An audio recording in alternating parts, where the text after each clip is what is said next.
அஸ்ஸலாமு அலைக்கும் ரஹ்மத்துல்லாஹி தஆலா வபரகாத்துஹு. நாம் இன்றைக்கு பார்க்க இருக்கின்ற தலைப்பு ஹசத், பொறாமை. நாம் அகம்பாவத்தை பற்றி முன்னால் பார்த்திருந்தோம். அதனுடைய வகைகள் பார்த்தோம். அதனுடைய மருந்தை நாம் பார்த்தோம். இரண்டாவது நாம் பார்க்கக்கூடிய தலைப்பு பொறாமை. உள்ளத்தில் ஏற்படக்கூடிய நோய்களில் இரண்டாவது மிகப்பெரிய நோய் பொறாமையாக இருக்கின்றது.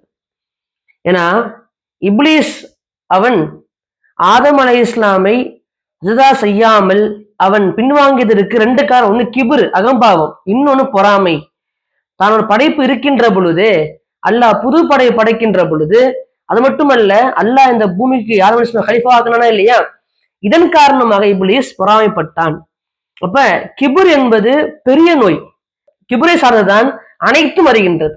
உதாரணமா ஒருவருக்கு காய்ச்சல் வந்து சொன்னா தலைவலி ஏற்படும், சளி வரும், அதே போல தூக்கமின்மை ஏற்படுமா இல்லையா? அதே மாதிரிதான் கிபுரு வந்துச்சு சொன்னா கிபுரை சுற்றி வரக்கூடிய ஒரு நோய் பொறாமையாக இருக்கின்றது. அல்லாஹ் குர்ஆனிலே கூறி காட்டுவான், வமின் ஷர்ரி ஹாசிதின் இதா ஹசத். பொறாமை கொள்பவனுடைய பொறாமை கொள்ளும் தீமையிலிருந்து நான் பாதுகாப்பு கேட்கிறேன்னு சொல்லி அந்த அல்லாஹ் குர்ஆனிலே கூறி காட்டுறான். அப்ப பொறாமை கொள்ளக்கூடியவனுடைய பொறாமை என்பதும் அது மிகப்பெரிய இருக்கின்றது. அதே போன்றுதான் யூசுப் அலை இஸ்லாம் சம்பவம் பார்த்திருப்போம். யூசுப் அலை இஸ்லாம் அவர்கள் யாக்கூப் அலை இஸ்லாமுடைய கடைக்குட்டியாக வந்த பொழுது முன் சென்ற 11 அண்ணன்மார்களும் அப்பா வந்து அந்த பையனோட தான் கொஞ்சறாங்க என்ற இந்த பொறாமையின் காரணமாக தன் தம்பியாக இருந்த பொழுதும் கூட அவர்கள் வேட்டைக்கு அழைத்து சென்று கணத்துல தூக்கி போட்டாங்கன்னு சொன்னா அந்த பொறாமை என்பது யாரையும் பார்க்காது.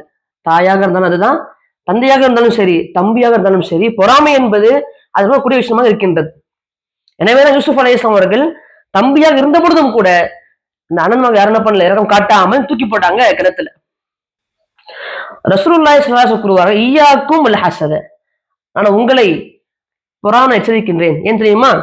ஃபஇன்னல் ஹஸத யஅக்குல் ஹஸனாத். நாம் செய்கின்ற அனைத்து அமல்களையும் இந்த பொறாமை என்பது அழித்து விடும். இதே போன்று கமா தஅக்குலு நார் ஹதப, எப்படி ஒரு நெருப்பு கட்டி அழிக்கின்றதோ அதே போன்று நாம் செய்கின்ற அனைத்து அமலையுமே இந்த பொறாமை என்பது அழித்து விடும். இன்னும் நபி கூறி காட்டுவார்கள், லா யஜ்தமிஉ ஃபீ ஜௌஃபி அப்தின் அல் ஈமான் வல் ஹஸத். ஒரு மனிதனுடைய இதயத்தில் ஈமானும் பொறாமையும் ஒன்று சேர்ந்து இருக்கான்னு சொன்னாங்க. அப்ப யாருடைய உள்ளத்தில் ஈமான் நிரம்பி இருக்கின்றதோ அவர் உள்ளத்துல ஈமான் வந்துச்சு சொன்னா பொறாமை இருக்காதாங்க. பொறாமை வந்து விட்டா ஈமான் இருக்காது. அல்லாஹ் பாதுகாக்கணும். இமாமுனா கஸாலியை குறி காட்டுவார்கள், ஒரு மிகப்பெரிய என்ன சொன்ன வார்த்தை பாருங்க, பொறாமை கொண்டவனுக்கு 3 துன்பங்கள் வாழ்க்கையில் ஏற்படும். முதலாவது, அவனுடைய மனம் என்பது அமைதியாகவே இருக்காது. மன அமைதி இருந்தனா இருப்பான் முதலாவது. இரண்டாவது, அவன் எப்பொழுதும் கவலையிலே இருந்து கொண்டு இருப்பான். மூன்றாவது, அவன் அல்லாஹ் கொடுக்கின்ற தீர்ப்பை எதிர்ப்பான் என்பதாக அந்த வலியுல்லா கூறி காட்டுகின்றார்கள். இன்னும் அந்த மனம் சொல்லிக்கொண்டே இருக்குமா, என்னன்னா ஏன் அல்லாஹ் அவனுக்கு மட்டும் கொடுக்குறான், எனக்கு ஏன் அல்லாஹ் தரல என்ற இந்த மாதிரி கேள்விகளை இந்த உள்ளம் கேட்டுக்கொண்டு இருக்கும் என்பதாக கூறி காட்டுகின்றார்கள். இமாம் கஸாலி கூறி காட்டுவார்கள், என்னன்னா பொறாமை என்பது உள்ளத்தில் ஏற்படக்கூடிய மிக ஆபத்தான நோயாக இருக்கின்றது. அதற்குண்டான காரணம் என்பது முதல் காரணம் கோபம், இரண்டாவது காரணம் அகம்பாவம், மூன்று உலக ஆசை, நாலாவது தன்னை புகழ வேண்டும் என்ற புகழ் விரும்பி அவர் இருப்பார். 4 தான் அந்த பொறாமை காரணமாக இருக்கும். அதே போன்று பொறாமைக்கு உள்ள அறிகுறிகள் என்பது என்னன்னு சொன்னா 3 குறிப்பிடுகின்றார்கள். முதலாவது, அவர் மற்றவருக்கு நன்மை விரும்ப மாட்டார்.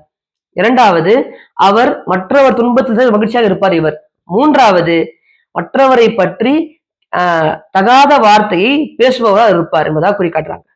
அதே போன்று பொறாமையால் நமக்கு ஏற்படும் தீங்கு என்னன்னு சொன்னா, முதல் தீங்கு நற்காரியங்கள் அளிக்கப்படும், பாதுகாக்கணும்.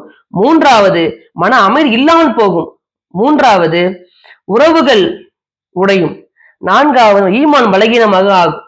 இந்த 4ம் பொறாமை வந்து விட்டால் நம்முடைய வாழ்க்கை ஏற்படக்கூடிய மாற்றங்களாக இருக்கின்றது.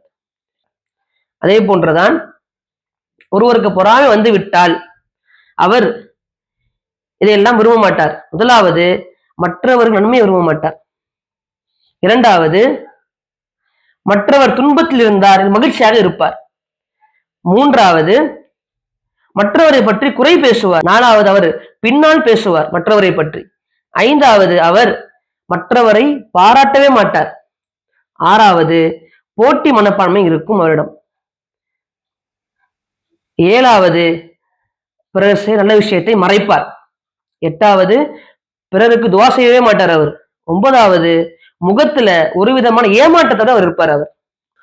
பத்தாவது, எப்போதும் அவர் பொறாமை கொண்ட நோக்கத்தில் இருப்பார் என்பதாக இமாம் கூறி காட்டுகின்றார்கள். ஒரு சஹாபி சொன்னார்கள், பொறாமை கொண்டவன் ஒருபோதும் அமைதியா வாழ மாட்டானா.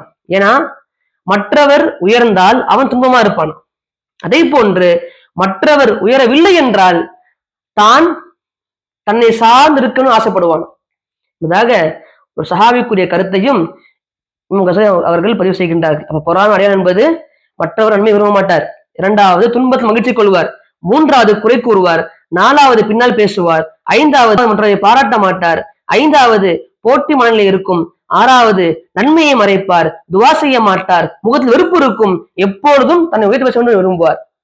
எனவே நாம் இன்ஷா அல்லாஹ் நாம் வாழுகின்ற காலத்தில் பொறாமை தவிர்த்து வாழுவோம். அஸ்ஸலாமு அலைக்கும் ரஹ்மத்துல்லாஹி தஆலா வபரகாத்துஹு.